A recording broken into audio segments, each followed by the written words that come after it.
ప్రతి ఒక్క టాపిక్ ఇందులో. సో అదనమాట. So when we come to levels of biodiversity, first of all the term biodiversity was popularised by, మీరు ఇక్కడ ఇది గమనించాలి, the term biodiversity was popularised by Edward Wilson. ఎవరు? Edward Wilson. సో ఈయన వచ్చేసి మనకి 3 డిఫరెంట్ లెవెల్స్ ఆఫ్ బయోడైవర్సిటీని ఇచ్చారు. మేజర్ 3 లెవెల్స్ ఆఫ్ బయోడైవర్సిటీని ఇచ్చారు. What are they? Genetic diversity, species diversity, ecological diversity. So actually మనకి బయోడైవర్సిటీ వచ్చేసి it starts from ranging from మ్యాక్రోమాలిక్యూల్.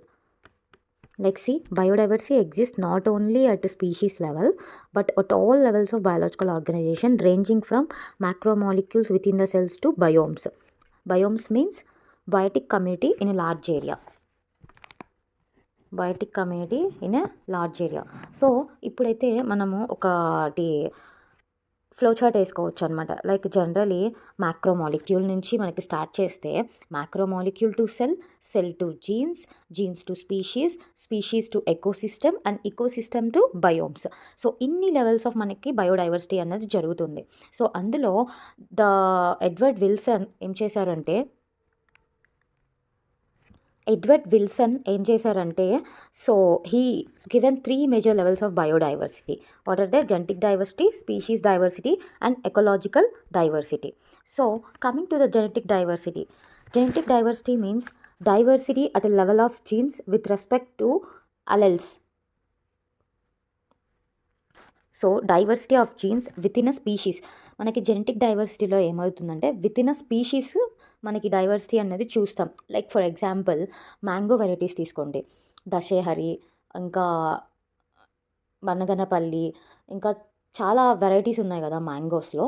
So అలా ఇప్పుడు ఫర్ ఎగ్జాంపుల్ రైస్ తీసుకోండి, రైస్ అనేది ఒక్క స్పీషీస్ మాత్రమే, బట్ ఆ స్పీషీస్లో ఎన్ని నెంబర్ ఆఫ్ వెరైటీస్ ఉన్నాయి. సో అలా అనమాట. So what is genetic diversity? The genetic diversity is within a species. It is the diversity of genes within a species.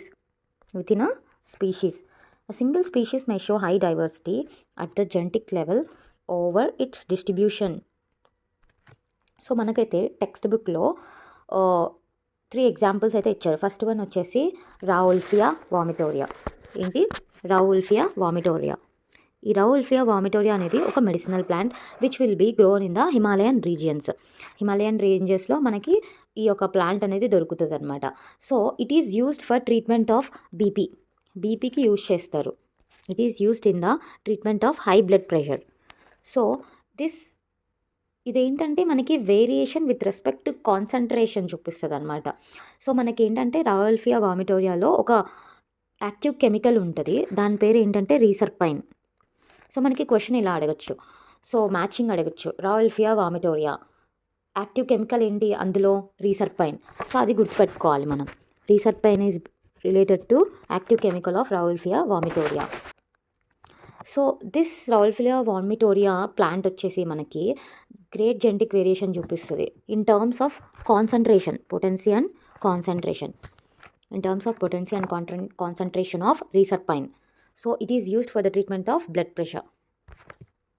And in India we have different strains of rice. How many strains? 50,000 strains of rice and 1,000 varieties of mango. Genetic diversity increases with environmental variability and is advantageous for its survival. So ఇక్కడ ఏం చెప్తున్నారంటే ఈ యొక్క genetic diversity అన్నది it enables the population to adapt to its environment. So ఏదైతే population ఉందో దాని యొక్క పాపులేషన్ ఒక ఎన్వైర్న్మెంట్ ఒక పాపులేషన్లో ఉన్నప్పుడు ఆ పాపులేషన్ ఆ ఎన్వైర్న్మెంట్కి తగినట్టు అడాప్ట్ అవ్వే దాన్ని ఇట్ ఎనేబుల్ చేస్తుంది అనమాట genetic diversity. It increases with the environmental variability and is advantages for it's survival. So next one is species diversity. This is diversity at a species level. Example, amphibian diversity. Amphibians means example like frogs. Amphibian diversity in the Western Ghats is greater than the Eastern Ghats. So మనకి coastal area అయితే తీసుకుంటే Western Ghats to Eastern Ghats to compare చేసుకుంటే text బుక్లో మనకి ఏం example ఇచ్చారు? Amphibian diversity ఇచ్చారు. ఈ యాంఫీబియన్ డైవర్సిటీ అన్నది మనకి వెస్టర్న్ ఘట్స్లో ఎక్కువ ఉంటుంది compare to Eastern Ghats. The diversity at a species level of amphibian is more at Western Ghats అని చెప్పి మనం చెప్పుకోవచ్చు అనమాట. So what is species diversity? The diversity at species level. So example is amphibian diversity in western ghats. Next, ecological diversity. Ecological diversity means it is a community diversity which is with respect to ecosystems. Diversity at a higher level of organization, that is at ecosystem level, is called ecological diversity. So ecological diversity means diversity at ecosystem level, higher level of organization. So example, in India with its deserts, rainforest, mangroves, coral reefs, wetland, estuaries, alpine meadows has greater ecosystem diversity than many other countries such as Norway. So for example మన ఇండియాలోనే ఎక్కువ diversity when compare to Norway అని చెప్పేసి ఇచ్చారు. That is all about the levels of biodiversity. Till now what we have discussed ఒకసారి చూసుకుందాం. ఎందుకంటే this is all factual information కాబట్టి మనం ఎంత బాగా గుర్తుపెట్టుకోగలం అన్న దానిపైనే ఉంటుందన్నమాట. అండ్ నెంబర్ ఆఫ్ రివిజన్స్ చేస్తేనే బాగా గుర్తుంటుంది. So what is biodiversity? Here bio means life, diversity means variety. The variation of life at various levels is called biodiversity. Okay, so ఇక్కడ 200 స్పీషీస్ ఆఫ్ యాంట్స్, 300 ఇదంతా మనకు అక్కర్లేదు. And coming to levels of biodiversity. So levels of biodiversity కానీ చూసుకుంటే మనము it ranges from macromolecules with in the cell to biomes, like macromolecule to cell, cell to genes, gene to species, species to ecosystem, and ecosystem to biomes. These many levels are there in the biodiversity. So what is biome? It's a biotic community in a large area is called biome. So మన సెల్లో ఉన్న macromolecules దగ్గర నుంచి biodiversity పెద్ద community, ఒక పెద్ద ఏరియాలో ఉన్న పెద్ద కమ్యూనిటీ వరకు మనం ఎకోసిస్టమ్ లెవెల్స్ అన్నది చూస్తూనే ఉంటాం, బయోడైవర్సిటీ లెవెల్స్ అన్నది చూస్తూనే ఉంటాం. So the term biodiversity was popularised by Edward Wilson. ఎవరు? Edward Wilson. సో ఆయన మనకి 3 మేజర్ లెవెల్స్ ఆఫ్ బయోడైవర్సిటీ చెప్పారు. So what are they means genetic diversity, species diversity and ecological diversity. So genetic diversity means diversity of a genes, diversity of genes within a species, within a same species is called genetic diversity. Diversity at a level of genes, diversity at a level of genes within a same species చూపిస్తే మనకి genetic diversity అది. It enables the population to adapt to its environment. So a single species may show high diversity at the genetic level over its distribution range. For example, Rauwolfia vomitoria. So this is the example of genetic diversity. అదొకటి గుర్తుపెట్టుకోవాలి ఇక్కడ. And మనకి రావల్ఫియా వామిటోరియా medicinal ప్లాంట్లో ఒక active chemical ఉంటుంది, that is called as reserpine. It is used to treat BP, high blood pressure. Okay, high BP. So ఇదేంటంటే ఈ యొక్క కెమికల్ అన్నది దాని యొక్క కాన్సన్ట్రేషన్ని బట్టి, పొటెన్సీని బట్టి వేరీ అవుతూ ఉంటుంది అనమాట. అండ్ నెక్స్ట్ మనకి డిఫరెంట్ స్ట్రెయిన్స్ ఆఫ్ రైస్ ఉన్నాయి, 1000 వెరైటీస్ ఆఫ్ మ్యాంగోస్ ఉన్నాయి అని చెప్పి ఎగ్జాంపుల్స్ ఇచ్చారు. Genetic diversity increases with environmental variability. ఎన్వైరన్మెంట్లో ఎంత వేరియేషన్ ఉంటే అప్పుడు జెనెటిక్ డైవర్సిటీ కూడా అంత పెరుగుతుంది అని చెప్పి ఈ పాయింట్లో చెప్తున్నారు మనకి. And next species diversity. It is the diversity at species level. So example amphibian diversity which is more at the western ghats compared to eastern ghats. And next, ecological diversity. Ecological diversity means diversity at ecosystem level, diversity at ecosystem level. Like when compared to India to Norway, India has the more ecological diversity than to Norway because మనకి ఇండియాలో desserts ఉన్నాయి, rain forest ఉన్నాయి, ఒక్కొక్క ecosystem. ఇక్కడ mangroves అదొక ecosystem, coral reefs అదొక ecosystem, wetlands అదొక ecosystem, ఎస్చురీస్ అంటే మనకి మెరైన్ వాటర్, ఫ్రెష్ వాటర్ రెండు కలిపి ఒక చోట కలిసినప్పుడు దాన్ని ఎస్చురీస్ అంటాం. And alpine meadows. సో ఇదంతా మనకి డిఫరెంట్ ఎకోసిస్టమ్స్ అనమాట compare to Norway. Is it clear? అర్థమైంది కదా? సో ఇప్పుడు వచ్చేసి ఫ్యాక్టర్స్ ఎఫెక్టింగ్ బయోడైవర్సిటీ చూద్దాము, ఆర్ ప్యాటర్న్ ఆఫ్ బయోడైవర్సిటీ చూద్దాము. సో మనం పార్ట్ 2లో చెప్పుకున్నాము what are endemic species. So the species that are belong to particular area, a species unique to a given area or particular area is called endemic species. So ఇప్పుడు మనము factors affecting biodiversity or pattern of biodiversity చూస్తే మనకి 2 types ఉంటాయి. First one వచ్చేసి latitude. The first one is latitude and second one species area relationships. So first one, latitudinal gradient in diversity. So this is nothing but, for example, మనం కానీ ఒక globe తీసుకొని poles, temperate regions, tropical regions వేసుకుంటే ఇది equator, ఇది pole తీసుకుంటే, so మనం ఎప్పుడైతే ఓకే, ఇది పోల్, ఇది ఈక్వేటర్. సో ఎప్పుడు మనము ఫ్రమ్ ఈక్వేటర్ నుంచి పోల్కి వెళ్తున్నప్పుడు సో మనకి డైవర్సిటీ అనేది తగ్గిపోతుంది, డైవర్సిటీ డిక్రీజెస్. సో ఫ్రమ్ ఇక్కడ 0 ఉంటుంది, మనం 0 degrees నుంచి ఈక్వేటర్ నుంచి పోల్స్కి వెళ్ళినప్పుడు the diversity decreases, biodiversity decreases. మనం ఈక్వేటర్ నుంచి పోల్స్కి వెళ్తున్నప్పుడు ఇలా వెళ్తున్నప్పుడు బయోడైవర్సిటీ అన్నది తగ్గుకుంటూ వస్తుంది. సో మనం దీన్ని బట్టి ఇక్కడ ఏం రాయొచ్చు అంటే, biodiversity is inversely proportional to altitude అని చెప్పి మనం ఇక్కడ చెప్పుకోవచ్చు. Okay, so altitude means height. మనం ఇక్కడ నుంచి ఇక్కడ పై దాకా వెళ్ళేటప్పుడు, సో బయోడైవర్సిటీ అంటే నాట్ ఇక్కడ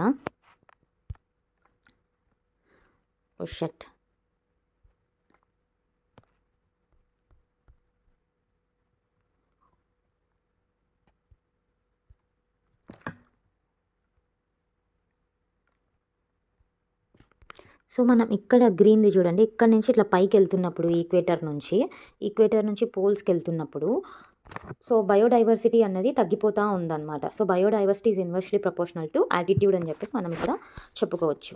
సో అదే ఉంది ఇక్కడ. Biodiversity is not uniform throughout the world but shows rather uneven distribution చూపిస్తుంది బయోడైవర్సిటీ అని చెప్తున్నారు. The most important pattern of biodiversity is latitudinal gradient in diversity. This means that there is an increasing diversity from poles to the equator. So poles నుంచి ఈక్వేటర్కి ఇట్లా వచ్చినప్పుడు, మనం ఇట్లా పైనుంచి కిందికి దిగుతున్నప్పుడు బయోడైవర్సిటీ అన్నది పెరుగుతూ వస్తుందని చెప్తున్నారు. Increasing diversity from poles to the equator. Terrestrial biodiversity increases from poles to the equator. Which type of biodiversity పెరుగుతుంది మనకి? Terrestrial biodiversity increases from poles to the equator. There is vast majority of species concentrated in the tropics and subtropical regions. So ఇప్పుడు మనం ఉండేది India, ఇక్కడ దగ్గరగా ఈక్వేటర్కి దగ్గరగా ఉంటాం మనము. సో మనది ట్రాపికల్ రీజియన్. సో ఈ ట్రాపికల్ రీజియన్లో ఎక్కువ మనకి టెరెస్ట్రియల్ బయోడైవర్సిటీ పెరుగుతూ ఉంటుంది అనమాట పోల్స్ నుంచి ఈక్వేటర్కి వస్తున్నప్పుడు. So this means localities at lower latitudes have more species than localities at higher latitude. So equator దగ్గర మనకి 0 degrees కదా లాటిట్యూడ్. సో అదనమాట. This means localities at lower latitudes have more species than localities at higher latitude. So this point is more important అండి. ఇక్కడ latitudinal gradient in diversity కి వస్తే, the localities at lower latitudes have more species than localities at higher latitudes. Tropics harbor more species than temperate or polar areas. Why? More species ఉంటాయి. The tropical Amazon rain forest, because example the tropical Amazon rain forest in South America has greatest biodiversity on earth. So where we can, ఇక్కడ నుంచి మనకు ఒక bit పడచ్చండి. ఏమని? Greatest biodiversity on earth Amazon rain forest. Okay, greatest biodiversity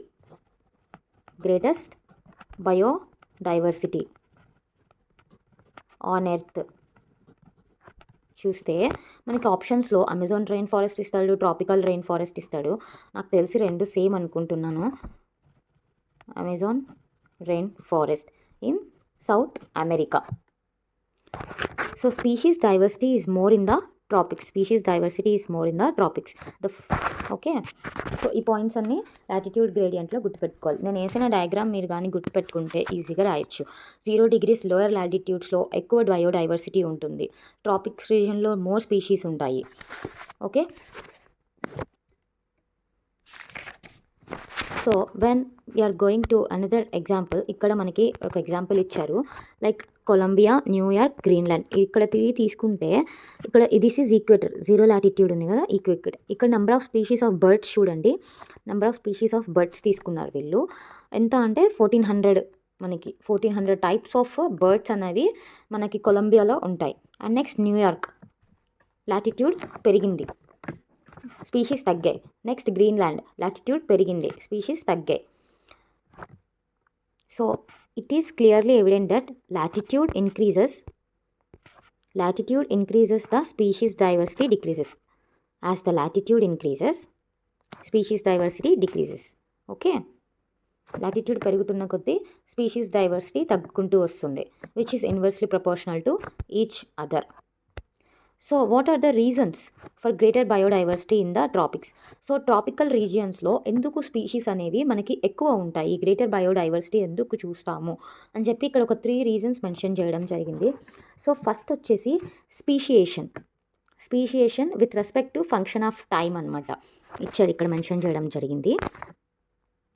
so as long duration was available, tropical latitudes have remained relatively undisturbed for millions of years, thus had a long evolutionary time. So tropical లాటిట్యూడ్స్లో ఏం జరుగుతుంది, they will remain undisturbed. సంవత్సరాలకి మించి మన tropical లాటిట్యూడ్స్లో అసలు biodiversity అనేది స్టేబుల్గా ఉంటుంది, అసలు డిస్టర్బ్ అవ్వదు. సో అలా డిస్టర్బ్ అవ్వకుండా ఉంటుంది కాబట్టి సో స్పీషియేషన్ అన్నది as long duration was available in this region for speciation, it led to species diversification. So ఎప్పటికప్పుడు మనకి టైం చాలా నెంబర్ ఆఫ్ ఇయర్స్ తీసుకుంటే స్టేబుల్గా ఉంటుంది. స్టేబుల్గా ఉన్నప్పుడు ఏంటంటే మనకి స్పీషీస్ డైవర్సిఫికేషన్ అనేది పెరుగుతుంది అనమాట. The temperate regions were subjected to frequent glaciations in the past. Okay, so first reason ఏంటి, speciation. Speciation with respect to time అనేది మనకి ఇచ్చారు. ట్రాపిక్స్లో టెంపరేచర్ ఫ్లక్చువేషన్స్ అన్నవి లెస్ ఉంటాయి. సో టెంపరేచర్ కూడా మనకి ఎప్పటికప్పుడు చూసుకుంటే తగ్గుతా సడన్గా పెరుగుతా అలా ఏముండదు, స్టేబుల్గా మెయింటైన్ అవుతూ ఉంటుంది. సో అలా టెంపరేచర్ ఫ్లక్చువేషన్స్ తక్కువ ఉండేసరికి డిస్టర్బెన్స్ తక్కువ ఉంటుంది. డిస్టర్బెన్స్ తక్కువ ఉన్నప్పుడు మోర్ డైవర్సిటీ చూస్తాము. So there will be greater diversity in the tropics. And the second reason is environment. Second reason వచ్చేసి tropical climate means here environment ఫ్యాక్టర్ని బేస్ చేసుకొని చెప్తున్నాం అనమాట, which are more constant, predictable than that of temperate regions. మన tropical climates ఏంటి, మనకి more కాన్స్టెంట్గా ఉండిద్ది టెంపరేచర్, అండ్ టెంపరేచర్ని ప్రిడిక్ట్ చేయగలం ఈజీగా టెంపరేట్ రీజియన్స్తో పోలిస్తే. Constant environment promotes niche specialization. It is very important. Niche specialization means how the organism is responding to their surrounding environment. ఇప్పుడు మనం ఒక హ్యాబిటెట్లో ఒక ఆర్గానిజం ఉంది, ఆ ఆర్గానిజం తన ఒక ఎన్వైర్న్మెంట్, తన సరౌండింగ్ ఎన్వైర్న్మెంట్తో ఎలా రెస్పాండ్ అవుతుంది అన్న దాన్ని బట్టి ఉంటుందన్నమాట. దాన్ని మనం నిచ్ స్పెషలైజేషన్ అని చెప్పేసి అంటాం. And this leads to greater diversity or greater species variation. Okay, so generally environment మనకి ట్రాపిక్స్లో వామ్గా ఉంటుంది, హ్యూమిడ్ ఉంటుంది, లెస్ సీజనల్ అంటే సో సీజన్స్ అంత ఎక్కువ మారకుండా. నెక్స్ట్ కాన్స్టెంట్గా ఉంటుంది, ప్రిడిక్ట్ చేయగలం అనమాట. సో మనకి కాన్స్టెంట్ ఎన్వైర్న్మెంట్ ఉన్నప్పుడు నిచ్ స్పెషలైజేషన్ జరుగుతుంది. Niche specialization means how the organism response and behaves with environment and other organisms of its biotic community is called niche. ఈ నిచ్ స్పెషలైజేషన్ అన్నది జరిగినప్పుడు this leads to greater species diversity. And reason 3 వచ్చేసి sun. So solar energy ఎక్కువ ఉందనుకోండి, plants less than 50% of light మాత్రమే తీసుకుంటుంది, incident solar radiation తీసుకొని photosynthesis process ద్వారా మనకి ఫుడ్ అనేది అవైలబుల్గా ఉంటుంది. సో సన్ అనేది లేకుంటే మాత్రం మనకి నో ఫుడ్, అసలు ఫోటోసింథసిస్ జరగకుంటే అసలు ఫుడ్ చైన్స్, ఫుడ్ వెబ్స్ ఇదంతా ఉండవు, అంతా డిస్టర్బ్ అయిపోతుంది, అంతా కొలాప్స్ అయిపోతుంది. So solar energy and resources like water are available in abundance in this region. This contributed to higher productivity in terms of food production, leads to greater variation. Is it okay? అర్థమైంది కదా? So మనం ఇక్కడ ఏం discuss చేసాము,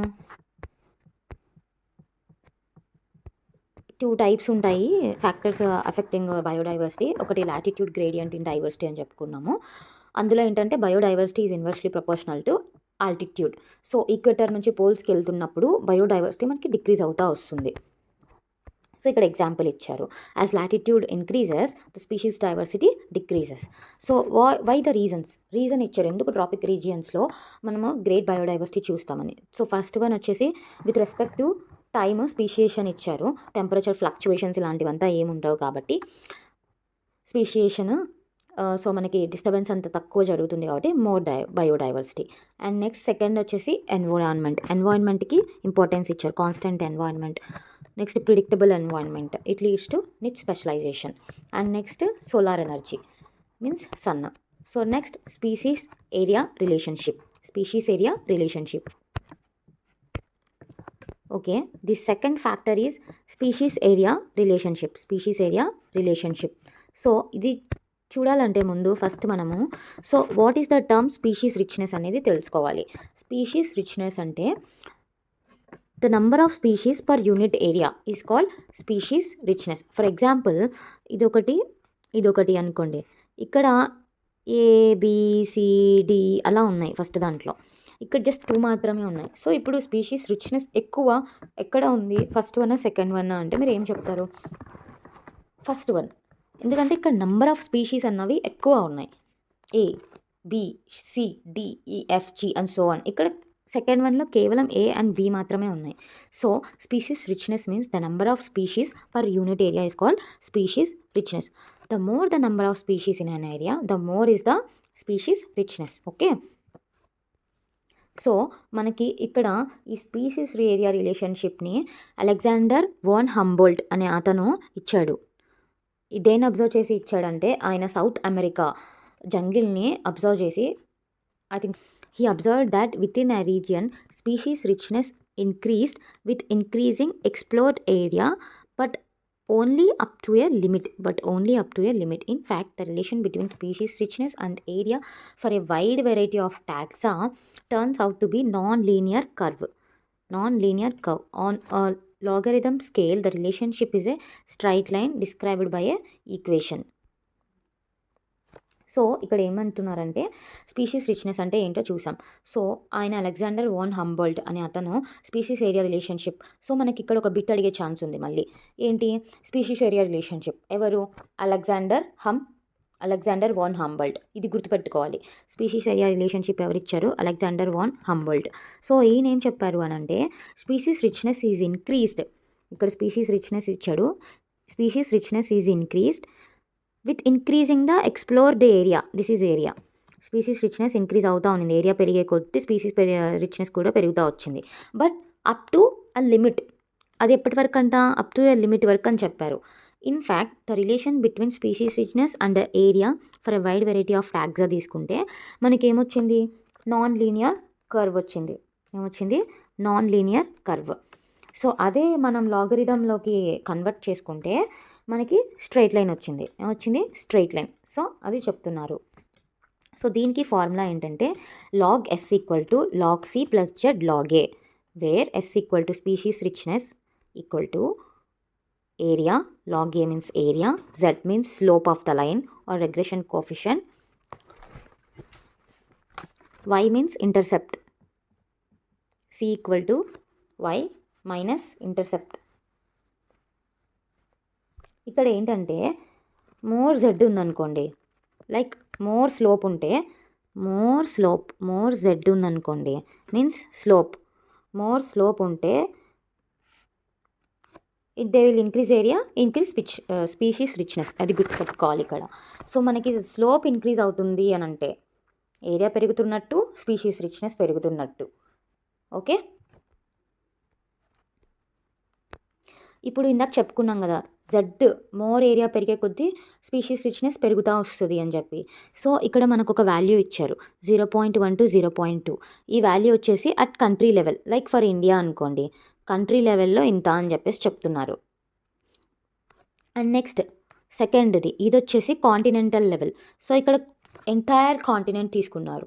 entire continental లెవెల్లో continental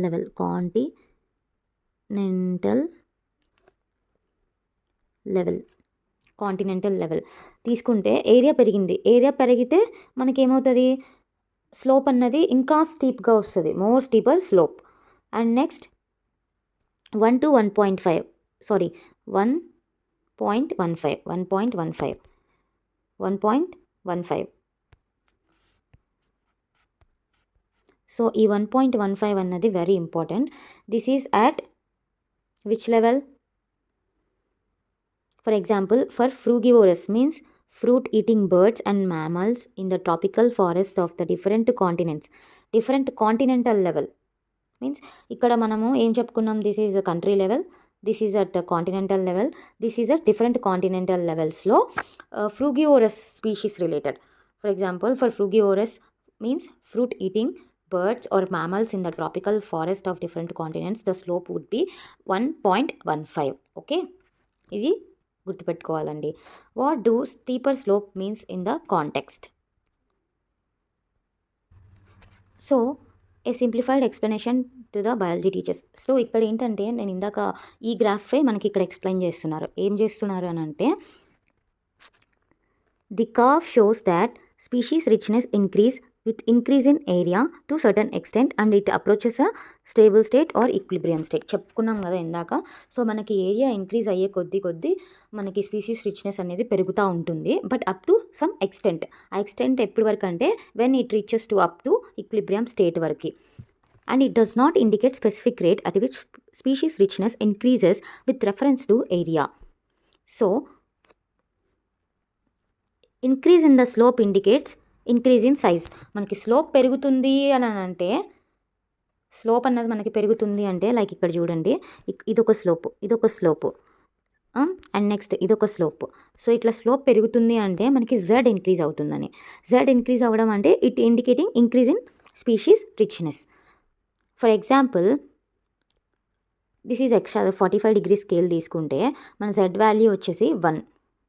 so ఈ 1 దానికన్నా ఇంకా తక్కువ తీసుకున్నాం అనుకోండి, 45 డిగ్రీస్ కన్నా ఇంకా తక్కువ ఉందనుకోండి స్లోప్, సో మనకి 0.6, ఇంకా తక్కువ ఉంటే 0.2.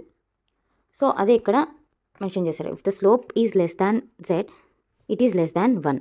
If the slope is more than 45 degrees, the value of z is more than 1.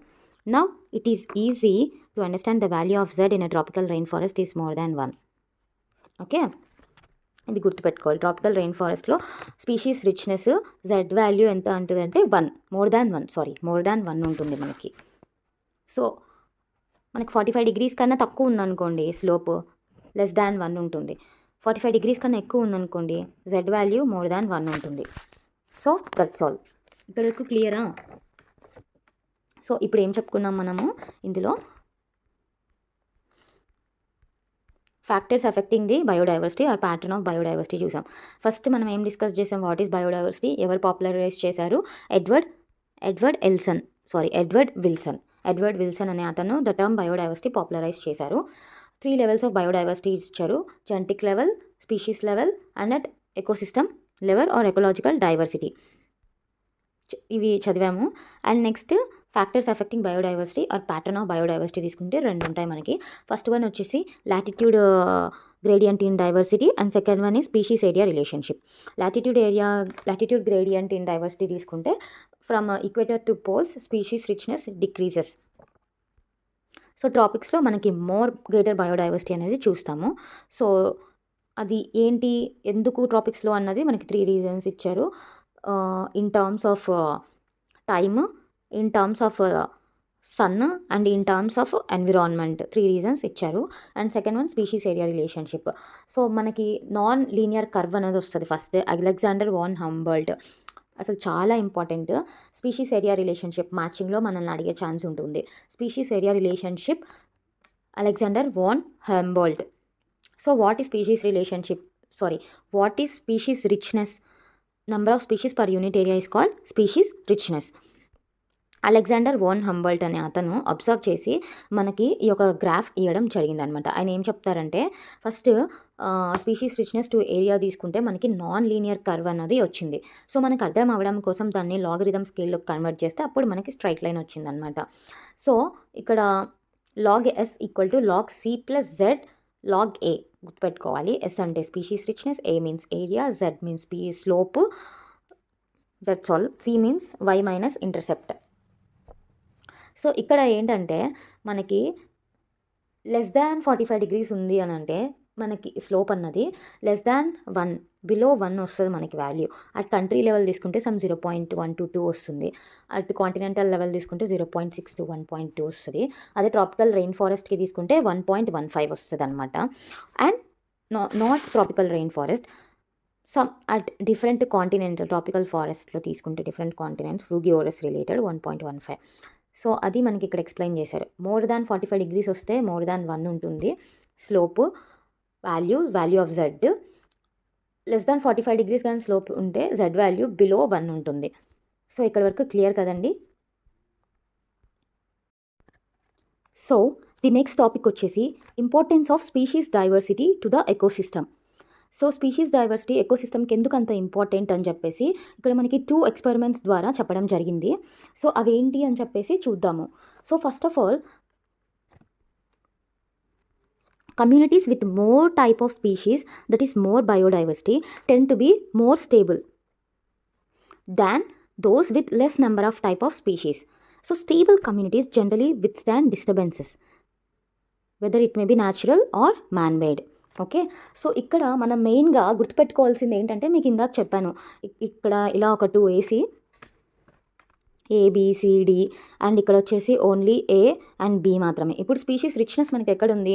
So first డయాగ్రామ్లో మనకి స్పీషీస్ రిచ్నెస్ అనేది ఎక్కువ ఉంది. సో అంటే మోర్ స్పీషీస్ ఉన్నట్టు. మోర్ స్పీషీస్ ఉందంటే ఇట్ ఈస్ మోర్ స్టేబుల్ అని చెప్పి. మోర్ స్టేబుల్ అని అంటే మనకి మోర్ డైవర్సిటీ ఉన్నట్టు. ఓకేనా? సో స్టేబుల్ ఎకోసిస్టమ్ ఉన్నప్పుడు so variation in terms of productivity. Productivity అంటే బయోమాస్ ప్రొడక్షన్ అనమాట. అంటే లార్జ్ క్వాంటిటీస్లో. సో లైక్ టన్స్ తీసుకోండి. అలా తీసుకున్నప్పుడు ప్రొడక్టివిటీ వేరియేషన్ అన్నది మనకి మోర్ స్పీషీస్ ఉన్నప్పుడు ప్రొడక్టివిటీ వేరియేషన్ అన్నది చాలా తక్కువ ఉంటుంది. ఇక్కడ మీరు గమనించాలి. ఓకే. అండ్ సెకండ్ వన్ వచ్చేసి మోర్ స్టేబుల్గా ఉన్న environment they withstand the disturbances that are made by natural or man made. And next species diversity increases. More స్టేబుల్గా ఉందనుకోండి మనకి స్పీషీస్ డైవర్సిటీ పెరుగుతుంది. Resistant to man made or natural disturbances పెరుగుతుంది. And variation in terms of productivity తక్కువ ఉంటుంది. And resilient means for suppose నీకు బాధ వచ్చినా, ఎక్కువ ఆనందం వచ్చినా, నీకు ఎన్నో రకాల ఇబ్బందులు ఎదురైనా సరే నువ్వు అవన్నీ ఒడిదుడుకులన్నీ తట్టుకొని నిలబడ్డాన్ని రెసిలియంట్ అంటాం. మీన్స్ అంత రెసిలియంట్గా ఉండాలి to rejuvenate and to reestablish itself. Species diversity అనేది ఎకోసిస్టమ్ అనేది మనకి స్టేబుల్ ఎకోసిస్టమ్ అనేది మనకి రెసిలియంట్గా ఉండాలి. అంటే ఇఫ్ ఇన్ కేస్ మన మ్యాన్మేడ్ వల్ల కాకపోయినా దానంతకు అది మళ్ళీ రీబిల్డ్ చేసుకునేలాగా, మళ్ళీ రీస్టార్ట్ చేసుకునేలాగా ఉండాలి స్టేబుల్ ఎకోసిస్టమ్ అనేది. సో ఇక్కడ ఇంకా ఫోర్త్ వన్ వచ్చేసి it is resistant to exotic species. So నేను ఇక్కడ మీకు స్టేబుల్ ఎకోసిస్టమ్ ఒక క్యారెక్టరిస్టిక్స్ చెప్పాను, 5 points చెప్పాను stable ecosystem characteristics. First one వచ్చేసి in terms of variation in productivity will be less. Okay. And second one వచ్చేసి stable ecosystem withstand man made disturbances or natural disturbances. And the stable ecosystem should be resistant to exotic species. For suppose exotic species means alien species. అంటే ఒక కొత్త స్పీషీస్ని తీసుకొచ్చి ఎకోసిస్టంలో పెట్టినప్పుడు, stable ఎకోసిస్టంలో పెట్టినప్పుడు అందులో ఎకోసిస్టంలో ఉన్నవేవి disturb అవ్వకూడదు. So అలా ఉన్నప్పుడు మాత్రమే దాన్ని స్టేబుల్ ఎకోసిస్టమ్ అని చెప్పేసి అంటాం. అండ్ ఫోర్త్ వన్ వచ్చేసి రెసిలియంట్ మీన్స్ తనంతకు తను మళ్ళీ రీజ్యువనేట్ చేసుకునేలాగా ఉండాలి ఎకోసిస్టమ్ అన్నది. ఇలా ఉన్నప్పుడు ఏంటంటే మనకి స్పీషీస్ డైవర్సిటీ కూడా పెరుగుతుందన్నమాట. Okay. So by the experiments of Tilman, ఎవరండి? Tilman experiments with outdoor plots showed that plots with more species showed less variation in biomass. Means productivity. Variation in biomass అంటే ఇక్కడ ప్రొడక్టివిటీ. ఫర్ సపోజ్ మనము ఏదైనా ఒక పంట పండిస్తున్నాం. ఇప్పుడు ఒక పంట పండిస్తున్నామంటే దాని నుంచి వచ్చే ఈల్డ్ ఉంటుంది కదా, అది మనం ఎలా మెజర్ చేస్తాం? In terms of productivity per ఇయర్కి ఎంత వచ్చింది అని చెప్పి మెజర్ చేస్తాం కదా. సో అలా ఈ స్పీషీస్లో కూడా టిల్మన్ ఎక్స్పెరిమెంట్ ఒకటి చేస్తాడు, ఒక ఎక్స్పెరిమెంట్ అవుట్డోర్ ప్లాట్స్ అని చెప్పేసి. అందులో ఆయన ఏం చూస్తాడు అంటే ఆయన రిజల్ట్ ఏంటంటే plots with more species will show less variation in production of biomass. That is in productivity year to year variation అనేది చాలా తక్కువ ఉంటుంది. లైక్ ఒకసారి ఎక్కువ వచ్చేసి లైక్ ఇప్పుడు నీకు ఒకసారి నేను 1 మంత్‌కి 1,00,000 ఇచ్చి నెక్స్ట్ మంత్‌కి 0 సాలరీ ఇచ్చాను అనుకోండి. అసలు స్టేబుల్ ఉంటదా? ఉండదు కదా! సో ఫర్ సపోజ్ మీకు ఈ month 20,000 next month 20,000 next month 20,000 అలా 20 ఇట్స్ స్టేబుల్ ఇన్‌కమ్ ఉంటది కదా! సో అలా అనమాట ఇక్కడ కూడా. ప్లాట్ విత్ మోర్ స్పీషీస్ అంటే మనకి స్టేబుల్‌గా ఉన్నట్టు ఆ ఎకోసిస్టమ్ స్టేబుల్‌గా ఉందంటే నేను మీకు ఒక పాయింట్ చెప్పాను. In terms of variation of productivity nothing but biomass అనేది తక్కువ ఉంటది అని చెప్పి. హి also showed that increased diversity contributed to higher productivity. Increased diversity contributed to higher productivity. So అంతే కదండీ. ఇప్పుడు మనకి డిఫరెంట్ రైస్ వెరైటీస్ అనేవి ఉన్నాయనుకోండి. మనకి ఏరియా కూడా ఎక్కువ ఉందనుకోండి. మనము ప్రొడక్టివిటీని పెంచుకుంటాం. సో మోర్ స్పీషీస్ ఉంటే మనకి మోర్ ప్రొడక్టివిటీ అని చెప్పేసి ఉంటదని చెప్పేసి మనకి టిల్‌మన్ ఎక్స్‌పెరిమెంట్స్‌లో తెలుస్తుంది. లైక్ ఫర్ సపోజ్ చెప్పాలి అనంటే ఒక 2 తీసుకున్నారాయన. ఇట్లా 2 తీసుకున్నారు. ఇందులో మనకి స్పీషీస్ డైవర్సిటీ ఎక్కువ ఉంటుంది. ఇందులో తక్కువ ఉంటుంది స్పీషీస్ డైవర్సిటీ. అప్పుడు ఈ రెండిటిలో ఏది స్టేబుల్ అండి? ఫస్ట్ వన్నా? సెకండ్ వన్నా? First one is more stable. Species diversity ఎక్కువ ఉన్నది more stable. And variation in terms of productivity or in terms of biomass will be less. ఇక్కడ లెస్ ఉంటుంది. బయోమాస్ వేరియేషన్ ఇక్కడ మోర్ ఉంటుంది. ఎందుకంటే మనకి లెస్ స్పీషీస్ ఉంటారు కాబట్టి ఇక్కడ. And in terms more species ఉంటే మనకి ప్రొడక్టివిటీ కూడా హైగా ఉంటుంది. అది టిల్‌మన్ ఎక్స్‌పెరిమెంట్ గుర్తుపెట్టుకోండి. అండ్ సెకండ్ వన్ వచ్చేసి పాల్ ఎల్రిచ్ ఎక్స్‌పెరిమెంట్. సో ఈయన ఏం చెప్తాడు అనంటే, so what if we lose a few species. ఇప్పుడు ఇది ఉంది. ఇందులో నుంచి కొన్ని స్పీషీస్ పోయాయి అనుకోండి. కొన్ని స్పీషీస్ పోతే ఏం జరుగుతుంది? అది ఒక మ్యాన్స్ లైఫ్‌ని ఎఫెక్ట్ చేస్తదా లేదా అని చెప్పేసి ఇది ఎవరు స్టడీ చేశారంటే పాల్ ఎల్రిచ్ ఎక్స్‌పెరిమెంట్ అనమాట. Paul Ehrlich experiment. సో ఈయన ఏం చెప్తారు అనంటే రివర్ట్ పాపర్ హైపోథసిస్‌ని ఇస్తారు. ఏంటి? రైవర్ట్ పాపర్ హైపోథసిస్. సో ఇక్కడ ఏంటంటే ఆయన ఒక ఏరోప్లేన్ తీసుకుంటాడు. ఆ ఏరోప్లేన్ని ఒక ఎకోసిస్టమ్ అనుకుంటాడు. For example he will take an aeroplane as an ecosystem. దాన్ని ఎలా ఎక్స్‌ప్లెయిన్ చేస్తారంటే రైవట్స్ అంటే నథింగ్ బట్ ఇక్కడ లైక్ మనం నట్స్ అనుకోవచ్చండి. So he explains the removal of one by one riverts, that is species of a ecosystem of various parts, can slowly damage the plane. So ఇక్కడ ఏం చెప్తున్నాడు? For suppose ఏరోప్లేన్ని మనము ఒక ఎకోసిస్టమ్గా తీసుకుంటే ఆ ఎకోసిస్టంలో ఉన్న రైవర్స్ని ఒక్కొక్కటి తీస్తున్నాం. అంటే ఒక్కొక్క స్పీషీస్ బయటికి వెళ్ళిపోతుంది ఆ ఎకోసిస్టమ్ నుంచి. అలా జరుగుతున్నప్పుడు ఆ ఎకోసిస్టమ్కి డ్యామేజ్ జరుగుతుంది. అంటే నథింగ్ బట్ ఇక్కడ ఈ ఏరోప్లేన్కి డ్యామేజ్ జరుగుతుంది అని చెప్పి. It shows how important a species in overall functioning of an ecosystem. So అది.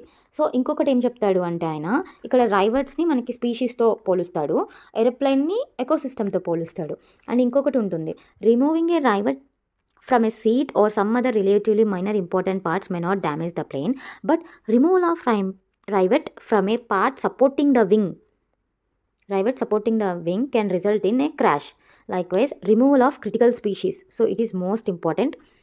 Removal of critical species may affect the entire community and thus the entire ecosystem. So rivet popper hypothesis మనకి ఎవరు ఇచ్చారు? Paul Ehrlich అనే అతను ఇచ్చాడు. Tilman experiment outdoor plots, Paul Ehrlich rivet popper hypothesis. ఈ rivet popper హైపోథసిస్లో aeroplane ఒక ఎకోసిస్టమ్గా చెప్తారు, రైవర్ట్స్ని స్పీషీస్గా చెప్తారు. అండ్ రైవర్ట్స్ ఆన్ వింగ్స్ ఉంటుంది కదా, ఏరోప్లేన్ వింగ్స్, దాని మీద ఉన్న రైవర్ట్స్ని క్రిటికల్ స్పీషీస్తో పోలుస్తారు. సో ఇక్కడ ఏం చెప్తారు అని అంటే, ఫర్ ఎగ్జాంపుల్ ఒక ఏరోప్లేన్ తీసుకొని ఆ ఏరోప్లేన్లో ఏదో ఒక పార్ట్ నుంచి ఒక్కొక్క నట్ మీన్స్ హియర్ రైవెట్ని ఒక్కొక్కటి తీస్తూ ఉంటే, అలాగే ఒక ఎకోసిస్టమ్ నుంచి స్పీషీస్ని ఒక్కొక్కటి బయటికి వెళ్తూ ఉంటే అది డ్యామేజ్ అయిపోతుంది ఆ ecosystem. And second one, so nuts అన్నవి మనం ఎక్కడన్నా సీట్ దగ్గర నుంచి కానీ ఎక్కడన్నా మైనర్ ఇంపార్టెంట్ ప్లేసెస్ నుంచి రిమూవ్ చేస్తే పెద్ద డ్యామేజ్ ఏమి ఉండదు. కానీ వెరీ ఇంపార్టెంట్ ఏంటి? వింగ్స్, రైవర్ట్స్ ఆన్ వింగ్స్ దగ్గరవి తీసామంటే it will result in the crash of the plane. So అలాగే ఎకోసిస్టమ్ నుంచి మనం క్రిటికల్ స్పీషీస్ని బయటికి పంపించేసినప్పుడు ఆర్ క్రిటికల్ స్పీషీస్ని తీసేసినప్పుడు the entire ecosystem will get disturbed. అది ఈయన చెప్తారు. సో ఇక్కడ క్రిటికల్ స్పీషీస్ని దేంతో పోల్చారు? రైవర్ట్స్ ఆన్ వింగ్స్. స్పీషీస్ని రైవర్ట్స్తో పోల్చారు, ఎకోసిస్టమ్ని ఏరోప్లేన్తో పోల్చారు. ఎవరు? Paul Ehrlich. సో ఈయన ఏమిచ్చారు మనకి? రైవర్ట్ పాపర్ హైపోథసిస్. ఓకే, ఇది importance of species diversity to the ecosystem. And next, role of biodiversity or why we have to conserve the biodiversity అన్నది మనం ఇక్కడ డిస్కస్ చేస్తామండి. So biodiversity is beneficial to human beings as it plays an important role at various levels of development and to explain the role played the different aspects are categorized into 3 types. So ఇక్కడ ఏంటి role of biodiversity అంటే బయోడైవర్సిటీని మనం ఎందుకు conserve చేయాలి అని తీసుకుంటే మనకు ఒక 3 ఆస్పెక్ట్స్ ఉంటాయి with respect to human beings benefits. Okay, with respect to human being benefits మనకి 3 ఆస్పెక్ట్స్ ఉంటాయి. ఎన్ని ఉంటాయి? 3 ఆస్పెక్ట్స్ ఉంటాయి. First one narrowly utilitarian argument, second one broadly utilitarian argument, third one ethical argument. So ఎన్ని types ఉంటాయండి? 3 types ఉంటాయి. So first one narrowly utilitarian argument, second one broadly utilitarian argument, third one ethical argument. So narrowly utilitarian arguments means direct or economical uses from the biodiversity. Narrowly utilitarian argument అంటే direct or economic uses of biodiversity అనమాట. So ఇక్కడ చూడండి, human beings derive countless economic benefits. ఏంటి economic benefits from nature as biodiversity is a reservoir of resources. So మీకు చెప్పాను కదా, narrowly utilitarian argument అంటే in terms of direct benefits or economic benefits from the biodiversity. So ఏంటి biodiversity is the reservoir of resources like foods, firewood, fibre, material, industrial products, lubricants, tannins, ఇట్లా medical importance, ఇలా అంతా ఉంది మనకి biodiversity నుంచి. ఇవంతా మనకి హ్యూమన్స్కి ఎకనామిక్ బెనిఫిట్స్ ఇస్తుంది, డబ్బు సంపాదించుకోగలం వీటి నుంచి మనం. So this is narrowly utilitarian argument. So ఇక్కడ ఏంటంటే ఇక్కడ 2 ఇంపార్టెంట్ అండి, విన్బ్లాస్టిన్ అండ్ డిజిటాలిన్. విన్బ్లాస్టిన్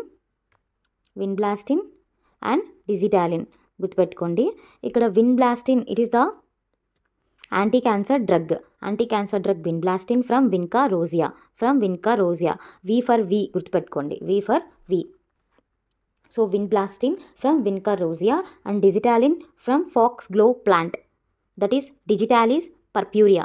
సో ఇది ఈజీగానే గుర్తుంటుంది, digitalin from Digitalis purpurea. D for D, V for V. Okay, narrowly utilitarian argument వచ్చేసి it is nothing but direct benefits or economic benefits to humans from the biodiversity as it is reservoir of resources like so and so చాలా ఉన్నాయి కదా.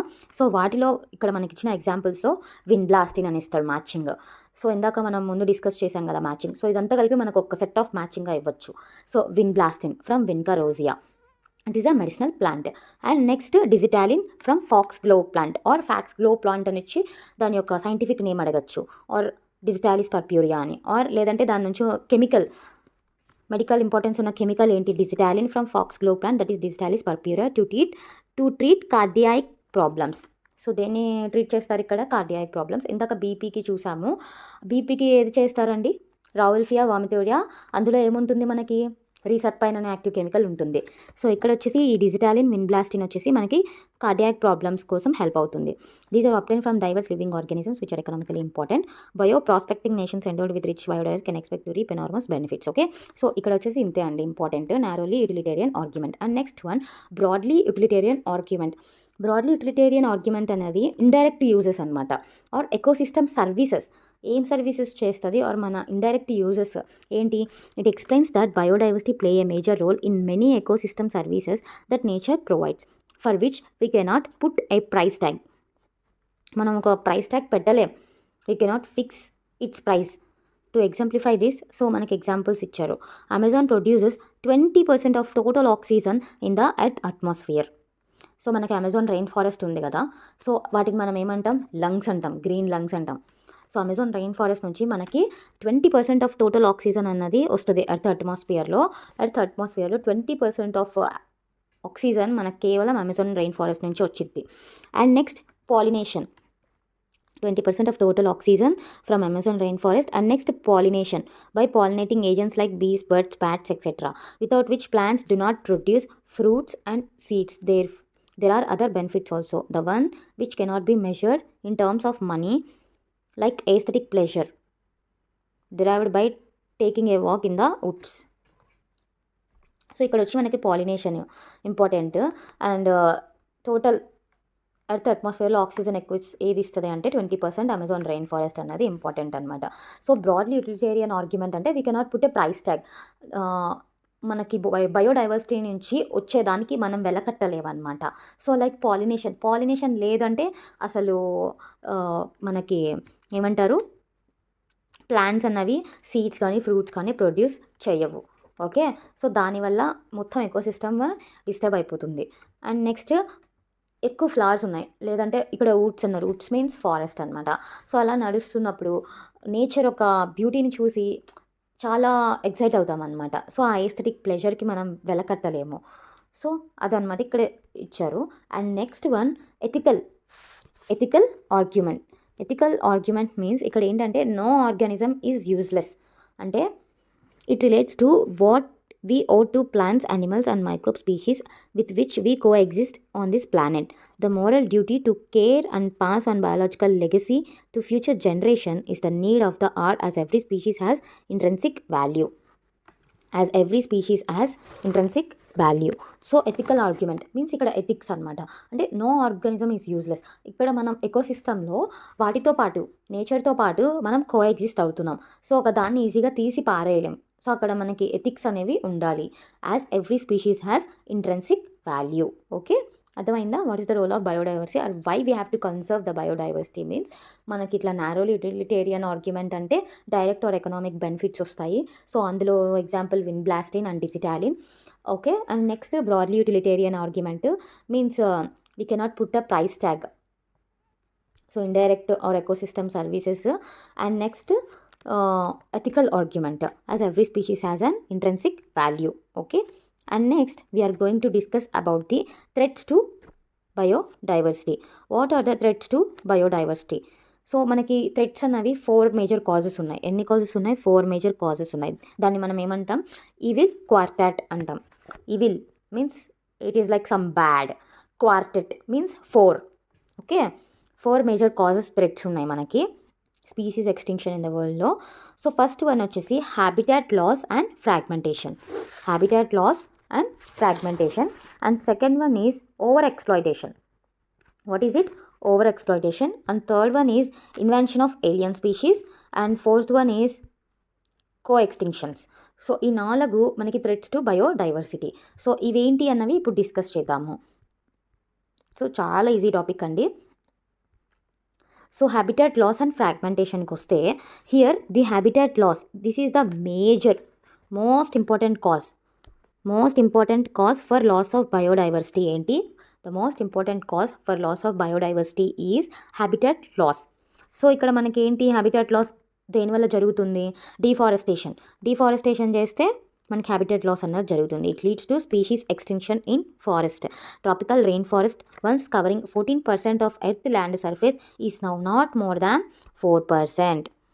Okay, ఒకప్పుడు tropical rain forest 14% cover చేస్తే ఇప్పుడు 4% కూడా cover చేయట్లేదంట deforestation వల్ల.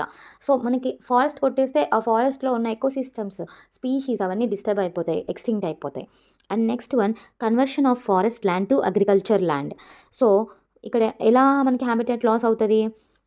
Forest land to agriculture ల్యాండ్గా మనం చేసుకోవాలనుకుంటే మనకి హ్యాబిటాట్ లాస్ జరుగుతుంది. For example Amazon rain forest are call lungs of our planet. So ఇవి కొట్టేయడం జరిగింది. ఎందుకు? To cultivate the soybeans or conversion to grass lands for raising beef cattle. Next third one pollution వల్ల మన habitat loss అయ్యే ఛాన్స్ ఉంటుంది. The pollution enhances degradation of habitats and threats the survival of many species as pollutants change the quality of environment. Okay. Next, fragmentation. So what is fragmentation? Fragmentation of a habitat leads to population decline. For example, ఇది గుర్తుపెట్టుకోండి. Okay, fragmentation of habitat leads to population decline. So for example, mammals and birds requiring large territories and certain animals with migratory habits are badly affected. So for example, ఇక్కడ మనకి ఇచ్చారు, it is the process of formation of discontinuities in the natural habitats due to geological process or human activities. So sometimes geological fragmentation may lead to speciation, but fragmentation caused by man mostly leads to extinction of many species. So fragmentation అంటే ఏంటంటే, for suppose ఇది ఒక ecosystem, like for example some wild life sanctuary అనుకోండి. So ఇక్కడ మీరు వచ్చేసి ఒక road వేసుకున్నారు తిన్నగా. మీరు వెళ్ళి చూడాలనుకుంటున్నారు కాబట్టి. ఇక్కడ ఈ రోడ్ వేసుకున్నప్పుడు ఈ రోడ్లో ఇక్కడ మనం బ్రేక్ చేసాం కదా, ఈ హోల్ సిస్టమ్ని మనం 2 పార్ట్స్గా బ్రేక్ చేసాం, ఇటు సైడ్కి ఇటు సైడ్కి. ఓకే, సో ఇట్లా బ్రేక్ చేయడాన్ని ఏమంటారు, ఫ్రాగ్మెంటేషన్ అంటారు. ఫర్ ఎగ్జాంపుల్ ఇదొకటి ఎన్విరాన్మెంట్. సో ఇక్కడ మీ ఇల్లు, ఇక్కడ రోడ్డు, ఇక్కడ సమ్ స్కూల్. సో ఇక్కడ ఈ టోటల్ ఏరియాని డిఫరెంట్ వాటిగా విడగొట్టడం, ఫ్రాగ్మెంట్స్గా. So it is called fragmentation. Fragmentation, it is the process of formation of discontinuities in the natural habitat. So sometimes ఇది న్యాచురల్గా జియోలాజికల్గా జరగచ్చు ఫ్రాగ్మెంటేషన్, లైక్ ల్యాండ్ స్లైడ్స్ జరుగుతూ ఉంటాయి అలా. And next human activities. So అప్పుడప్పుడు ల్యాండ్ స్లైడ్స్ అంటే geological formation వల్ల మనకి స్పీషియేషన్ జరగచ్చు, కానీ హ్యూమన్ యాక్టివిటీస్ వల్ల మాత్రం, ఫ్రాగ్మెంటేషన్ వల్ల మాత్రం మనకి స్పీషీస్ ఎక్స్టింక్షనే జరుగుతుంది అని చెప్తున్నారు. It leads to population decline. Fragmentation leads to population decline. And second one, over exploitation. So over exploitation means మనకు కావాల్సిన దానికన్నా ఇంకా ఎక్కువ. So when need turns to greed, it leads to over exploitation.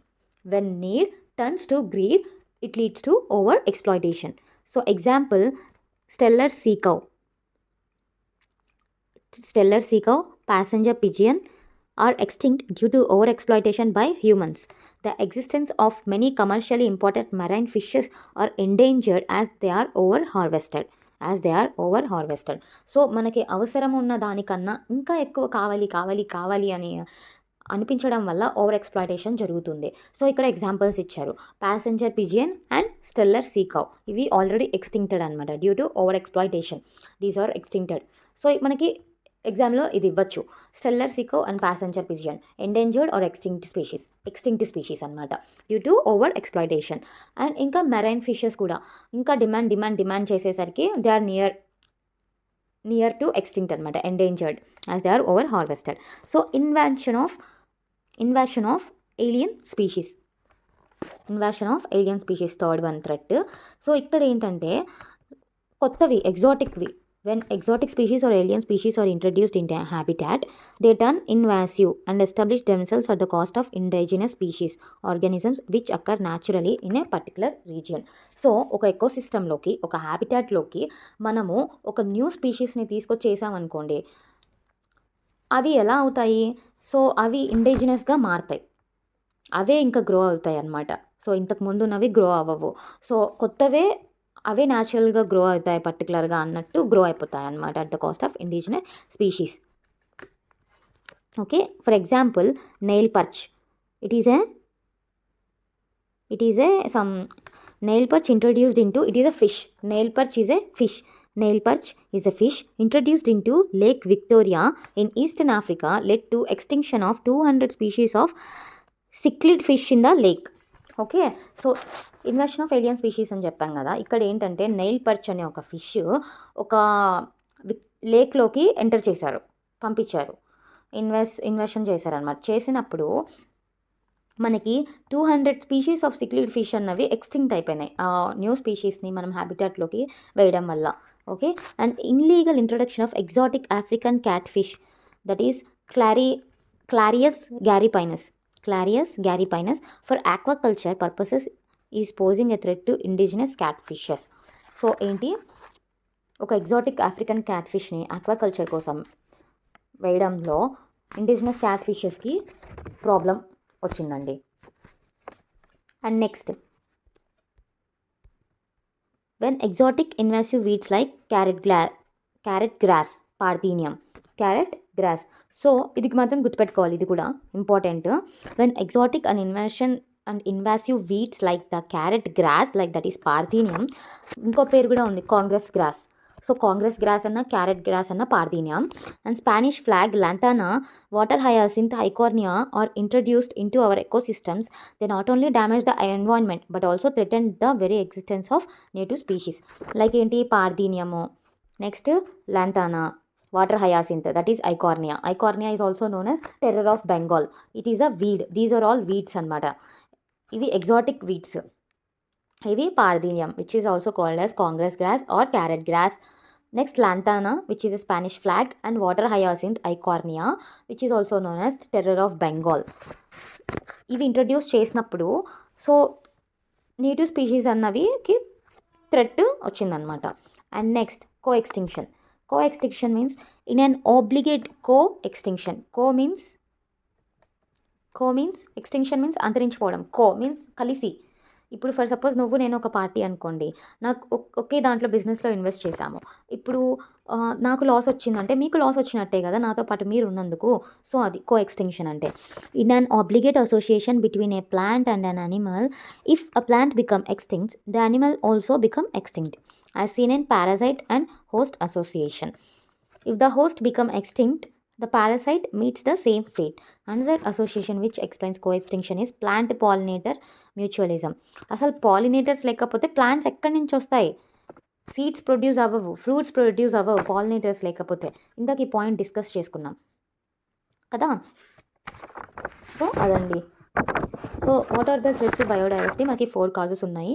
ఏంటి? First one habitat loss and fragmentation. Second one over exploitation. Third one ఏంటి? Invasion of exotic species. Fourth one co extinctions.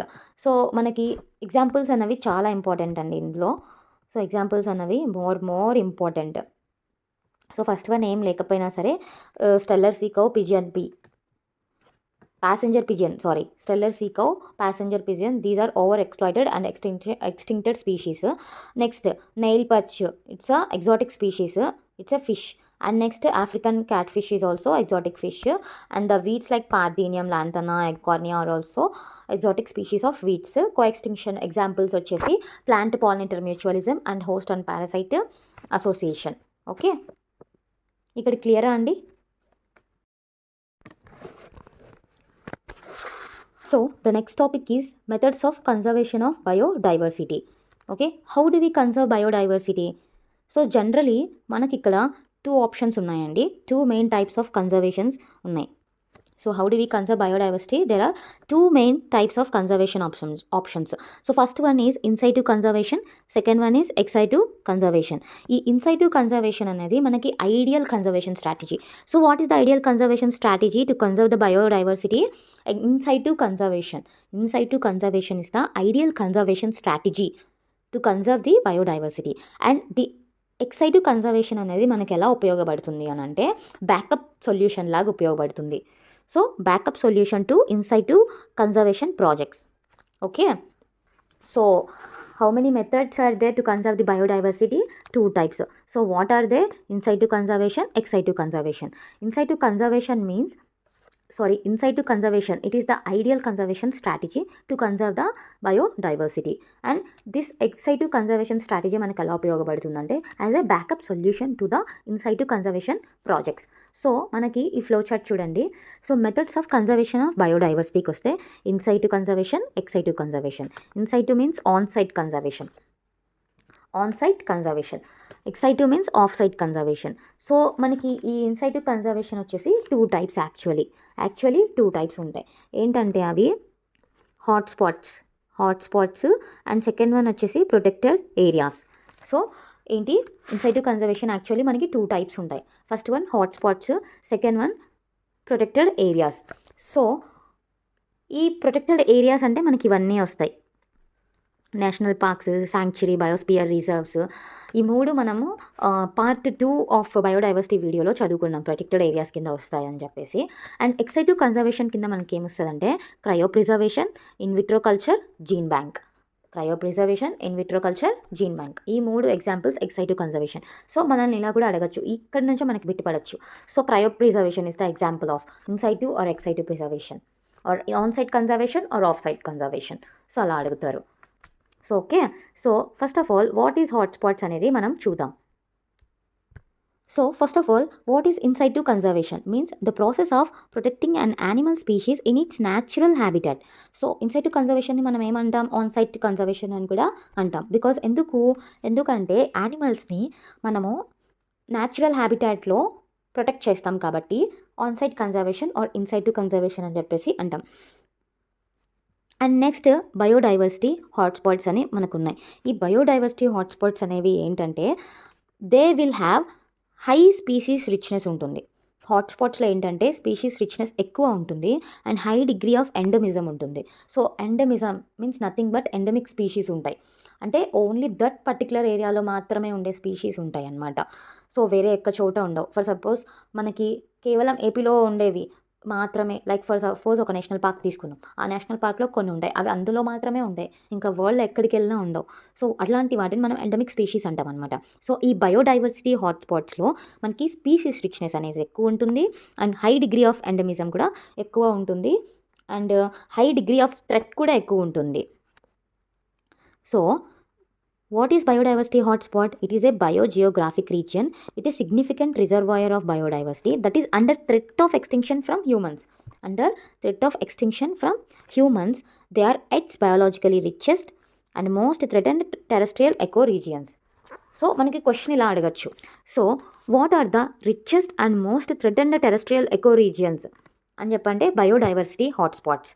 So ఇదంతా general topic, మనకు చాలా ఈజీగా కనపడుతుంది, కానీ చదివితే కానీ మనకి కరెక్ట్ డిఫరెన్స్ అన్నది మనకి అర్థం కాదు. ఫ్యాక్చువల్ ఇన్ఫర్మేషన్ కాబట్టి మోర్ టైమ్స్ మనం మెమరైజ్ చేసుకుంటే చాలా మంచిది. సో బయోడైవర్సిటీ హాట్స్పాట్స్కి మన స్పీషీస్ రిచ్నెస్ ఎక్కువ ఉంటుంది, హై డిగ్రీ ఆఫ్ ఎండమిజం చూస్తాము, అండ్ హై థ్రెట్ కూడా ఉంటుంది from humans. So these are the biodiversity hotspots are the biologically richest and most threatened terrestrial echo regions. So, the concept of biodiversity hotspot was proposed by Norman Mairs. సో ఎవరు propose చేస్తారు? Norman Myers అనే అతను propose చేశాడనమాట biodiversity hotspots దాన్ని. So there are about 34 biodiversity hotspots. In the world. So మనకి వరల్డ్లో మాత్రమే, ఇంత పెద్ద వరల్డ్లో కేవలం మనకి 34 బయోడైవర్సిటీ హాట్స్పాట్స్ మాత్రమే ఉన్నాయి. సో ఈ 34 బయోడైవర్సిటీ హాట్స్పాట్స్లో మన ఇండియాలో, as these regions are threatened by destruction, habitat loss is accelerated. So as these regions are threatened by destruction జరిగింది, హ్యాబిటాట్ లాస్ కూడా జరగడం వల్ల మనకి కేవలం 34 బయోడైవర్సిటీ హాట్స్పాట్స్ ఉన్నాయి వరల్డ్లో. సో మనకి ఇండియాలో ఏంటంటే 3 ఉన్నాయన్నమాట. సో ఏంటంటే Western Ghats and Sri Lanka, next Indo Burma and Himalayas in India. So మనకి 3 ఉన్నాయి. ఏంటవి? Western Ghats and Sri Lanka, Indo Burma and Himalayas in India. ఈ 3 biodiversity hotspots, Himalayas in India and Indo Burma and Western Ghats and Sri Lanka.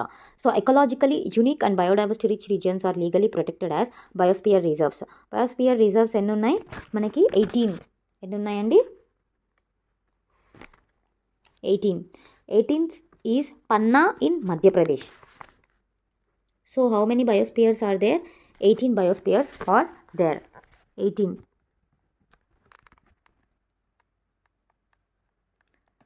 And రీసెంట్గా యాడ్ అయినది ఏంటంటే Panna in Madhya Pradesh. And national parks వచ్చేసి మనకి 90 ఉన్నాయి, అండ్ శాంక్చురీస్ వచ్చేసి 448 ఉన్నాయి. సో ఈ నెంబర్ కూడా మనకి చాలా ఇంపార్టెంట్, ఎగ్జాంపుల్స్ చాలా ఇంపార్టెంట్. సో ఇక్కడ నుంచి మ్యాక్సిమం మనం మ్యాచింగ్ ఎక్స్పెక్ట్ చేయొచ్చు, మోస్ట్లీ మ్యాచింగ్ ఎక్స్పెక్ట్ చేయొచ్చు, అండ్ లేదంటే ఒక రఫ్లీ ఎగ్జాంపుల్స్ అన్నవి చాలా important. So what are biodiversity hotspots? Biodiversity hotspots అంటే they are biologically richest and most threatened terrestrial echo regions. So these are rich in species richness, high degree of endemism and high threat ఉంటుందన్నమాట. So biodiversity hotspots మనకి వరల్డ్లోనే 34 ఉన్నాయి. అందులో 3 వచ్చేసి Himalayas in India, Indo Burma and Sri Lanka, western Ghats వచ్చేసి మనకి hotspots అనమాట. And next coming to the protected areas అంటే మనకి ఏమేమి వస్తాయి? Biosphere reserve, national park, wild life sanctuaries అనమాట. అందులో బయోస్పియర్ రిజర్వ్స్ ఎన్ని ఉన్నాయంటే 18 ఉన్నాయి. 18th వన్ వచ్చేసి Panna in Madhya Pradesh. And national parks ఇండియాలో 90 ఉన్నాయి, శాంక్చురీస్ 448 శాంక్చురీస్ ఉన్నాయి. సో ఇందులో first one biosphere reserve, an area which is set aside minimally distributed for conservation of resources of biosphere is called biosphere reserve. Latest biosphere reserve is 17th biosphere reserve in India is Sheshachalam Hills.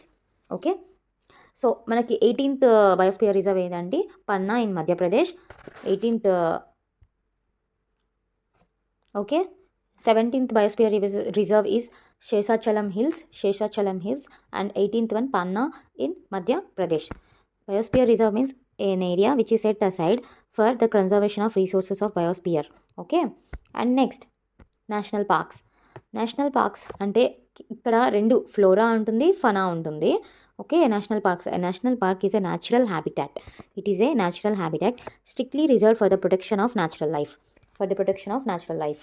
So natural life అంటే both plants, animals ఉంటారనమాట. National park across the country offer a fascinating diversity of terrain, flora and fauna. Okay, some of the national parks are Jim Corbett National Park. The first national park in India vachesi Jim Corbett National Park, which is situated at Uttarakhand, and next Kaziranga National Park, which is at Assam, and Kasu Brahmananda Reddy National Park, Mahavir Harina Vanasthali National Park AP. ఇది అడగచ్చండి. Mahavir Harina Vanasthali national park in AP, and next one Ghana national park in Rajasthan. So ఇవి చాలా important, గుర్తుపెట్టుకోవాలి ఏ national park ఇక్కడ ఉందని చెప్పి. Jim Corbett national park వచ్చేసి మనకి Uttarakhand, Kaziranga national park Assam, and Kasu Brahmananda Reddy national park, ఇంకా మహావీర్ హరీనా వనస్థలి నేషనల్ పార్క్ మన ఏపీలో ఉన్నాయి, and Ghana national park Rajasthan. Okay, ఈ నేషనల్ పార్క్స్లో బోత్ ఫ్లోరా ఉంటుంది, ఫనా ఉంటుంది. ఇట్స్ అ న్యాచురల్ హ్యాబిటాట్ అనమాట. ఇక్కడ ఏంటంటే హ్యూమన్ సెటిల్మెంట్ అనేది అసలు జరగదు. లైక్ హ్యూమన్ యాక్టివిటీస్, క్రాపింగ్ కానీ, గ్రేజింగ్ కానీ, సో ఇలాంటివి ఏవి మనకి నేషనల్ పార్క్స్లో not allowed. Okay, and next sanctuaries వచ్చేసి it is only for animals, specific endangered faunal species are well protected in wildlife sanctuaries, which permits ecotourism as long as animal life is undisturbed. Some important sanctuaries in India include ఏపీలో వచ్చేసి మనకి Coringa sanctuary, Eturnagaram sanctuary, Papikondalu sanctuary. Okay, so ఈ శాంక్చురీస్లో only animals మాత్రమే ఉంటాయి. Specific endangered faunal species will be there, and human settlement like grazing అలాంటివి జరగచ్చు, eco tourism కూడా జరగచ్చు. ఎప్పటి వరకు యానిమల్స్కి అయితే హామ్ లేకుండా ఉంటుందో, అవి డిస్టర్బ్ అవ్వనంత వరకు మనకి హ్యూమన్ యాక్టివిటీస్ అనేవి శాంక్చురీస్లో జరుగుతాయి. బట్ నేషనల్ పార్క్స్లో అసలు హ్యూమన్ సెటిల్మెంట్స్ అన్నవి జరగవు. ఓకే, నేషనల్ పార్క్లో బోత్ ఫ్లోరా అండ్ ఫానా ఉంటుంది, అండ్ వైల్డ్ లైఫ్ ఇక్కడ పేరులోనే ఉంది wildlife. This is for only faunal species, endangered faunal species. And fourth one is sacred groves. So ఇక్కడ ఏంటంటే ఇక్కడ కూడా no human settlement, no cultivation allowed అనమాట. These are the smaller group of trees than a forest called grove. So sacred grove అని ఎందుకంటామంటే forest కన్నా కొంచెం చిన్న ఏరియాలో ఉంటుంది, వాటిని మనం గ్రోవ్ అంటాం అనమాట. So the grove of trees of specific religious importance ఉంటుంది. ఏంటి మెయిన్గా రిలీజియస్ ఇంపార్టెన్స్ ఉంటుంది అనమాట. సాక్రెడ్ అంటేనే religious. Okay, special religious importance to a particular culture will be there. So it is called as sacred grove. In these regions all the trees of wild life are respected and given total protection. Okay, so sacred groves in India very important, like Kasia and Jaintia hills మేఘాలయలో, Aravalli hills Rajasthan and Gujarat, Western Ghat Karnataka, Maharashtra, Chanda Madhya Pradesh, Bastar Chhattisgarh. So అలా in Meghalaya sacred groves are the last refuges for a large number of rare and threatened species ఉంటాయి అన్నమాట మనకు అక్కడ మేఘాలయలో. Okay, and coming to the ex situ conservation అంటే ఏంటి? Exotic conservation, threatened animals are taken out of their natural habitat and placed in special settings where they are protected. So for example, exotic conservation means off-site అనమాట. So ఏవైతే near to extinct ఉన్నాయో are threatened animals అయితే ఏవైతే ఉన్నాయో ఆ యానిమల్స్ని వాటి యొక్క natural habitat నుంచి తీసుకొచ్చి సపరేట్గా ఒక సెట్టింగ్ చేసి అక్కడ ఉంచుతారనమాట. This includes zoological parks. And advancement in exotic preservation techniques such as cryopreservation are helping us protect endangered species. Cryopreservation is the preservation, for example, gametes, embryos of threatened species at 196 degrees temperature. In vitro culture, gene banks are mostly used for plants అనమాట. So ex situ conservation అంటే ఏంటంటే, so animals which are threatened animals ఉంటాయో అవి తీసుకొచ్చి special సెట్టింగ్లో ఉంచుతారు. దాన్ని ఎక్సైటివ్ conservation అంటాం అనమాట. లైక్ జూలాజికల్ పార్క్స్, ఇంకా జీన్ బ్యాంక్స్. ఇక్కడ ఏంటంటే సీడ్స్ స్టోర్ చేస్తారు through the process cryopreservation temperature is very important, -190 degrees centigrade. So ఇక్కడ గ్యామెట్స్, ఎంబ్రియోస్, ఇంకా botanical gardens. In vitro culture means ఇక్కడ టిష్యూ కల్చర్. సో ఇవంతా మనకి ఎక్సైటివ్ కన్జర్వేషన్ కిందకి వస్తాయి. ఓకే, నెక్స్ట్ లాస్ట్ వీడియోలో మనము రెడ్ డేటా బుక్ అంటే ఏంటో చూసాం. రెడ్ డేటా బుక్‌లో all endangered species related information అంతా ఉంటుంది. అది ఇండియా లెవెల్‌లో మెయింటైన్ చేస్తారు. ఇంటర్నేషనల్లీ మెయింటైన్ చేస్తారు. So, IUCN red data books internationally union. IUCN means internationally union for Conservation of natural resources. ఇప్పుడు మనకి ఇది కూడా ఇవ్వచ్చు. లైక్ ఫుల్ ఫామ్ చెప్పండి అని. International Union for the conservation of natural resources. ఇక్కడ నేచర్ ఇవ్వచ్చు. Okay, international Union for Conservation of both nature and Natural resources. So what is IUCN? International Union for Conservation of Nature and Natural resources is the world's main authority on the issues of conservation of species.